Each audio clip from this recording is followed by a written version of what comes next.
Happy Sex in 60 Seconds. I'm Dr. Jenni Schuyler, and this episode is brought to you by Adam and Eve. A lot of us are craving a vacation right now, especially the sex that comes with vacation. So how do we create vacation sex when we're at home? A lot of vacation sex is about being off duty.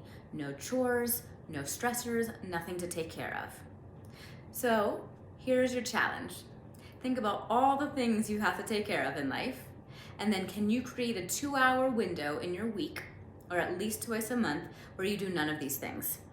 And you might have to get creative and ask for some favors from friends or neighbors or family, where you trade out kids or pets, or maybe you do this late at night when everything else is put away, but can you still sink into the deliciousness of an off-duty 2-hour window?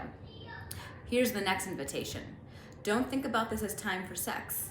Just allow the impact of being off duty to percolate through your system and let that be contagious for sex later down the line.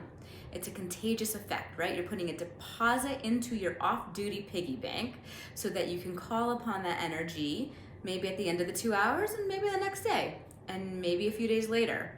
But you're letting that relaxation set in so that you can use it for a later exciting opportunity. Catch you next time.